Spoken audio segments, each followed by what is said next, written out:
बिस्मिल्लाहिर्रहमानिर्रहीम। अस्सलाम वालेकुम everyone, I am Sana Nazir and you are watching my YouTube channel. आज हम बात करेंगे बहुत ही सिंपल टॉपिक के ऊपर। गेस व्हाट, हम किसके बारे में बात कर रहे हैं? आज हम बात करेंगे एक simple topic, that is how you can speak English fluently and confidently. आप फ्लुएंटली कैसे बोल सकते हैं? हमारे यहाँ, मैंने पहले भी बात की थी इस टॉपिक के ऊपर कि हमारे यहाँ पाकिस्तान में ये कंसिडर किया जाता है कि ऐसा शख्स जो इंग्लिश बोल सकता है वो सबसे ज्यादा इंटेलिजेंट पर्सन है। नो, मेरे लिहाज से और सबके लिहाज से ऐसा होता है कि जो इंग्लिश है वो जस्ट एक लैंग्वेज है, उसके अलावा कुछ भी नहीं है। अगर आप लैंग्वेज एक अच्छे तरीके से बोल सकते हैं, लाइक हमारी जो लैंग्वेज है वो उर्दू लैंग्वेज है, तो हम जब उर्दू बोलते हैं इसमें कोई कमाल नहीं है। तो कोशिश ये करें कि इस कॉन्सेप्ट से बिल्कुल आप साइड पे जाएं कि अगर कोई इंसान इंग्लिश बोल सकता है तो वो इंटेलिजेंट है। नो, एक ग्रिप होती है आपकी लैंग्वेज के ऊपर। अगर आप एक लैंग्वेज बोल सकते हैं, चाहे वो इंग्लिश है चाहे वो उर्दू है, वो आपकी जस्ट एक स्किल है। लाइक अगर आपको कोई और लैंग्वेज आती है, फ्रेंच आती है, कोई और आती है, तो वो जस्ट आपकी लैंग्वेज की स्किल्स हो सकती है और कुछ भी नहीं हो सकता। सो इंग्लिश को एक इंटेलिजेंस के साथ रिलेट करना हमें नहीं चाहिए, बिकॉज इंग्लिश जस्ट एक लैंग्वेज है। हमने सिर्फ उस लैंग्वेज को बोलना सीखा है, हमने उस लैंग्वेज पे जितनी डिस्कशन है वो करना सीखी है, बट इस चीज से हमें निकलना चाहिए कि इंग्लिश बोलने वाला इंटेलिजेंट होता है। तो आज हम बात करेंगे कि इंग्लिश लैंग्वेज जो है उसको आप फ्लुएंटली कैसे बोल सकते हैं, कॉन्फिडेंटली कैसे बोल सकते हैं। बिकॉज अक्सर ऐसा होता है कि हमें लैंग्वेज आती है लेकिन हमारे अंदर इतना कॉन्फिडेंस नहीं होता कि हम उस लैंग्वेज को बोल सके, हम उस लैंग्वेज के अंदर कोई डिस्कशन कर सके, हम उस लैंग्वेज के अंदर किसी से बात कर सके। मैं आपको बताऊंगी कि आप किस तरीके से उस लैंग्वेज को अच्छे तरीके से यूज कर सकते हैं, अपनी डिस्कशन को इंटरेस्टिंग बना सकते हैं, या आप किस तरीके से उस लैंग्वेज को यूज करते हुए डिस्कशन को अच्छा कर सकते हैं। हम स्टेप बाय स्टेप डिस्कस करेंगे कि कौन से ऐसे स्टेप्स हैं उनके थ्रू आप अपनी लैंग्वेज को इम्प्रूव कर सकते हैं। बिकॉज इसको सीखने के लिए आपको किसी भी किस्म की कोई रॉकेट साइंस की जरूरत नहीं है, कोई रॉकेट साइंस नहीं है इसके अंदर। ये जस्ट एक लैंग्वेज है, इसको आपने सीखना है, इसके बेसिक कॉन्सेप्ट्स को आपने याद रखना है, इसमें जितने भी इसके स्ट्रक्चर्स हैं उनको याद रखना है, उसके अलावा कुछ भी नहीं है। हम आज बात करेंगे कि लैंग्वेज को फ्लुएंटली हम कैसे बोल सकते हैं। ओके, पहली चीज अपने माइंड में रखनी है वो ये है कि नो सीक्रेट, कोई ऐसा राज नहीं है इस लैंग्वेज को लर्न करने के लिए कि ऐसी क्या चीज है जिसको आप सीखें और यह लैंग्वेज आपको आ जाए। नो, कोई रॉकेट साइंस भी नहीं है, ये जस्ट एक लैंग्वेज है। तो आप अगर ये सोच रहे हैं इसको कोई सीक्रेट है तो ऐसा कुछ भी नहीं है, आपको किसी भी किस्म की टेंशन लेने की जरूरत नहीं है। आप सिंपली इसको एक लैंग्वेज कंसीडर करें, इसमें कोई ऐसा सीक्रेट ये भी नहीं है कि आप जो है उस लैंग्वेज में ये ट्रिक्स को यूज करेंगे, ऐसे ट्रिक्स को यूज करेंगे तो लैंग्वेज आपको बोलनी आ जाएगी। नो, आप जस्ट इसको लर्न करने का तरीका यूज कर सकते हैं, एक ट्रिक्स यूज कर सकते हैं ताकि लैंग्वेज आपको बोलनी आ जाए। ओके, पहली चीज इसके बारे में हम बात करेंगे वो ये है कि नो सीक्रेट। जब आप किसी लैंग्वेज को लर्न करते हैं उसमें कोई सीक्रेट नहीं होता। वाई? बिकॉज उसमें जस्ट हमने एक लैंग्वेज स्ट्रक्चर को याद करना होता है, उसको समझना होता है कि इस लैंग्वेज का स्ट्रक्चर क्या है, उसके बाद हम उस लैंग्वेज को सीख सकते हैं। इसमें कोई ऐसा सीक्रेट नहीं है कि आप इन ट्रिक्स को याद करेंगे, इन ट्रिक्स को समझेंगे तो ही आपको वो लैंग्वेज बोलनी आएगी। नो, अगर आपकी एक ग्रिप है लैंग्वेज के ऊपर या आपको लैंग्वेज समझ आ गई, you can understand that language as well, तो आप उस लैंग्वेज को बहुत अच्छे तरीके से समझ सकते हैं। मेक श्योर आप इस चीज को अपने माइंड में रखें कि कोई सीक्रेट नहीं है इसका समझने के लिए, इसको याद करने के लिए, इसको बोलने के लिए, कि इन सीक्रेट्स को आपको याद रखना चाहिए। Second thing is what? Second thing is this कि एक ग्रामर का स्ट्रक्चर होता है, हर लैंग्वेज का अपना स्ट्रक्चर होता है। जैसे हम उर्दू बोलते हैं, उर्दू बोलने से पहले हम उसके स्ट्रक्चर को याद करते हैं, उसको समझते हैं, उसको हम अंडरस्टैंड करते हैं बहुत अच्छे तरीके से कि हम अगर इस लैंग्वेज को बोलेंगे तो हम इस तरीके से उसको बोल सकते हैं, इन तरीकों से हम उसको अच्छे तरीके से बोल सकते हैं। लैंग्वेज जब इंग्लिश लर्न हम कर रहे होते हैं तो हम ग्रामर का अगर स्ट्रक्चर जो होता है उसको अच्छे तरीके से समझ लेंगे तो वहां से हम आइडिया ले सकते हैं कि हमें कब कौन सा वर्ड कैसे यूज करना है। फॉर एग्जाम्पल, आपको ग्रामर का तो पता ही है, नाउन प्रोनाउन जितनी चीजें हैं, उसके पंक्चुएशन मार्क्स हैं, उसकी ग्रामर है, ये सारी चीजें आपको आपके माइंड में होनी चाहिए कि आपको कब कौन सा वर्ड किस सेंटेंस के अंदर यूज करना है। While you are speaking to someone, तो आपको किस वर्ड को किस तरीके से बोलना है, उसको आपको ज्यादा जोर से बोलना है या स्लोली बोलना है या किस तरीके से आपको बोलना है। तो ये सारी वो ग्रामर की ट्रिक्स होती है जिसको यूज करते हुए आप किसी से बात कर रहे होते हैं और अपने कम्युनिकेशन के प्रोसेस को कंप्लीट कर रहे होते हैं। The next thing is practice, practice, practice and practice. Why? जब तक आप अपनी जिस लैंग्वेज को सीख रहे हैं आप नहीं बोलेंगे, आप कभी भी उस लैंग्वेज के अच्छे स्पीकर नहीं बन सकते। ये लिखवा लें मुझसे। Why? What I believe is कि अगर आपने अपनी राइटिंग स्किल्स को इम्प्रूव करना है कि आपकी राइटिंग के अंदर कौन कौन सी चीजें होनी चाहिए, तो आप हमेशा बुक्स को पढ़ें, कुछ ऑथर्स को पढ़ें, उनकी राइटिंग्स को पढ़ें, तो आप अपनी उन राइटिंग स्किल्स को इम्प्रूव कर सकते हैं। इन अ सेम वे, जब आपने एक लैंग्वेज को सीखना है तो जब तक आप लैंग्वेज नहीं बोलेंगे आप कभी भी उसके फ्लुएंट स्पीकर नहीं बन सकते, उसको फ्लुएंटली आप नहीं बोल सकते।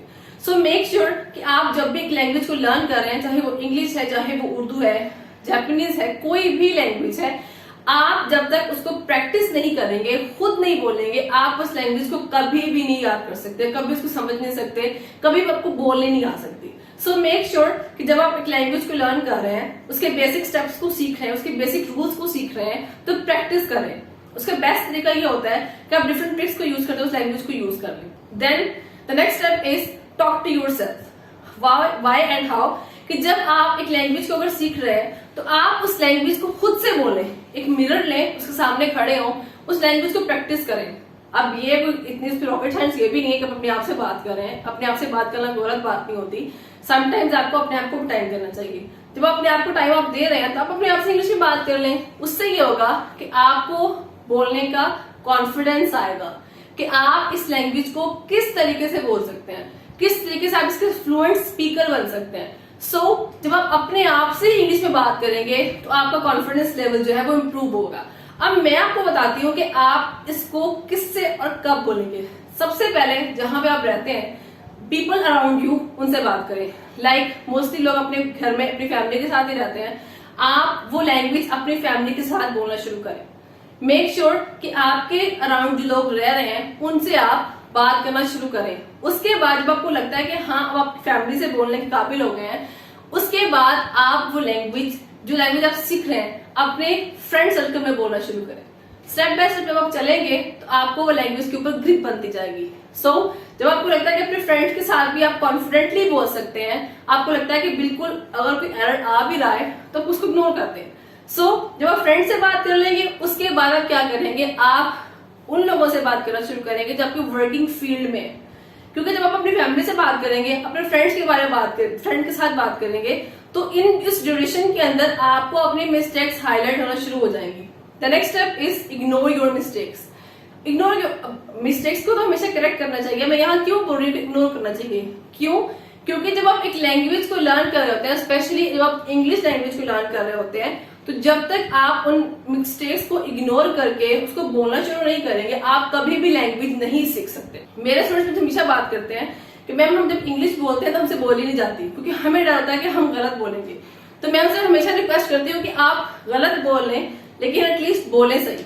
उसका फायदा ये होता है कि जब आप गलत बोलते हैं आपको पता लग जाता है कि हाँ यहाँ मेरी मिस्टेक है, मुझे इसे करेक्ट करना है। जब आप आहिस्ता आहिस्ता किसी से बोलना शुरू करेंगे तो आपकी जो लैंग्वेज है वो आहिस्ता आहिस्ता, जितने भी आपकी लैंग्वेज में फ्लोज हैं, एरर्स हैं, वो करेक्ट होना शुरू हो जाएंगे। मेक श्योर कि जब भी आपने कोई लैंग्वेज बोलना शुरू की है, कुछ सीखना शुरू की है, आपकी वो जो ऑडियंस है उसके साथ आपने मिस्टेक्स को डर कर छुपाना नहीं है। अगर हो रही है तो बोलें। याद रखें एक बात को कि आपका बेसिक पर्पस जो होता है वो मैसेज को कन्वे करना होता है। अपनी लैंग्वेज को इम्प्रूव आप उसके बाद करते हैं। मेरा ये मानना है कि अगर आप कम्युनिकेशन कर रहे हैं, बेशक आपने उसमें मिस्टेक्स की हैं, लेकिन अगर आपका मैसेज आपके रिसीवर तक पहुंच गया है तो आपका कम्युनिकेशन का प्रोसेस कंप्लीट हो गया है। आई डोंट थिंक सो कि इसमें वो गलत बात की है मैंने, राइट? मुझे कमेंट में जरूर बताइएगा कि मैंने गलत बात की है, ठीक बात की है। क्यों? क्योंकि अगर आपने अपनी कम्युनिकेशन प्रोसेस के अंदर अपने उस मैसेज को अपने रिसीवर तक पहुंचा दिया है तो आपका तो कम्युनिकेशन का प्रोसेस कंप्लीट हो चुका है। हाँ, आपकी एरर्स जो है वो आपने खुद नोटिस कर लिया, उसको आप टाइम बाय टाइम जो है वो प्रैक्टिस कर सकते हैं, उसको इम्प्रूव कर सकते हैं। उसके बाद आप कौन सी स्किल है जो यूज करके आप अपनी उस लैंग्वेज को इम्प्रूव कर सकते हैं। आप कोशिश करें, ऐसे टीवी शोज को देखें, ऐसी मूवीज को देख लें, ऐसी आप कम्युनिकेशन की कुछ वीडियोस को देख लें जिनमें दो लोग या ज्यादा लोग इंग्लिश में बात कर रहे हैं। उसको सुने, उसको समझें। अगर आपको स्टार्टिंग में समझ नहीं आ रही, कोशिश करें उसको स्लो करके दोबारा सुने। अगर फिर भी समझ नहीं, इसको मजीद स्लो करें, फिर दोबारा सुने। उसका फायदा ये होता है, देयर कम्स अ टाइम कि आपको उन चीजों की समझ आना शुरू हो जाती है। आप उन ट्रिक्स को समझना शुरू कर देते हैं कि अब ये वर्ड मैंने किस तरीके से प्रोनाउंस करना है। और इन शोज को सुनने का एक फायदा ये भी होता है कि आपको वर्ड्स को सही तरीके से प्रोनाउंस करना आ जाता है। समटाइम्स ऐसे वर्ड्स होते हैं जो हम पढ़ने के बाद बोलते उनको गलत है, उनको गलत प्रोनाउंस करते हैं, उसे बोलते हैं वर्ड्स को प्रोनाउंस करना। हम वर्ड्स को गलत तरीके से प्रोनाउंस कर देते हैं। सो इन मूवीज को, इन टीवी शोज को या इन डिस्कशंस को सुनने का सबसे बड़ा फायदा ये भी है कि आपको एक पता चल जाता है कि आपको किसी भी वर्ड को किस तरीके से प्रोनाउंस करना है। आपको कम्युनिकेशन तो आपने देख ली, वो टीवी शोज भी आपने देख लिए, उनको देखने के बाद आपको फील हुआ कि हाँ अब आपको उन चीजों की समझ आना शुरू हो गई है। सो जब आप बोलेंगे, उन चीजों को सुनने लग जाएंगे, उन चीजों को बार बार प्रैक्टिस करेंगे, तो आप इंग्लिश लैंग्वेज को अच्छे तरीके से बोल सकते हैं। Let me revise all the topics जो मैंने अभी डिस्कस किए हैं। सबसे पहले आप इस चीज को अपने माइंड में रखें, वो क्या कि देयर इज नो सीक्रेट। कोई ऐसी रॉकेट साइंस नहीं है, कोई सीक्रेट ऐसा नहीं है जिसमें आपको ये लगे कि हाँ इस चीज को करूंगी तो ही मुझे लैंग्वेज को बोलना आएगा। नो। सेकेंडली, आप किसी भी लैंग्वेज की ग्रामर स्ट्रक्चर को देखें। अगर आपको पता है कि आपका ग्रामेटिकल स्ट्रक्चर बिल्कुल करेक्ट है तो आप इजीली लैंग्वेज को बोल सकते हैं। हमेशा अपने माइंड में रखें कि लैंग्वेज जस्ट एक स्किल है, उसके अलावा उसका इंटेलिजेंस से कोई ताल्लुक नहीं है। उसके बाद अगर आप एक लैंग्वेज को अच्छे तरीके से बोलना चाहते हैं तो उसको प्रैक्टिस करें। Practice makes man perfect. तो हमेशा अपनी जब भी आप इस लैंग्वेज को लर्न कर रहे होते हैं तो उसको प्रैक्टिस करें। कोई भी लैंग्वेज, इंग्लिश लैंग्वेज है, कोई और लैंग्वेज है, हमेशा उसके अच्छे स्पीकर बनने के लिए, फ्लुएंटली बोलने के लिए और कॉन्फिडेंटली बोलने के लिए उसको प्रैक्टिस करें। उसके बाद जितनी आपसे मिस्टेक्स हो रही हैं उसको इग्नोर कर दें। टेम्परेरी इग्नोर करना है, आपने इसके बाद इग्नोर नहीं करना, आप उसको टेम्परेरी इग्नोर करेंगे। जब आप बोलना स्टार्ट कर देंगे तो आपको पता लग जाएगा कि आपकी कौन कौन सी मिस्टेक्स हो रही है। आप टीवी शोज देख लें, कुछ ऐसे कन्वर्सेशंस को देख लें, कुछ ऐसी वीडियोस को देख लें जिनमें लोग इंग्लिश में बात कर रहे हैं, सो दैट आप उन वीडियोस को देखने के बाद उस लैंग्वेज को समझना भी शुरू कर देंगे। एक चीज होती है कि बोलना आना और एक चीज होती है सुनकर समझना। तो आपने अपने बोलने की और सुनने की दोनों स्किल्स को इम्प्रूव करना है। उसके बाद अगर आपको लगता है कि अभी भी आपकी स्किल्स को इम्प्रूव आप करने की जरूरत है, एक मिरर लें, उसके सामने खड़े हो, अपने आप से बात करें, अपने आप को टाइम दें, अपने इस लैंग्वेज को टाइम दें। जब आप मिरर के सामने खड़े होंगे तो आपको पता लगेगा कि आपने किस वर्ड को किस तरीके से बोलना है। So this was all about English language, कि आप इंग्लिश लैंग्वेज को या किसी भी लैंग्वेज को किस तरीके से लर्न कर सकते हैं और फ्लुएंट स्पीकर बन सकते हैं। आई होप जो मैंने आपको पॉइंट्स बताए हैं वो आपको फ्लुएंट स्पीकर जरूर बनाएंगे। So thank you so much, thanks for watching my videos. Please subscribe to my channel and press the bell icon. Take care, अल्लाह हाफिज़।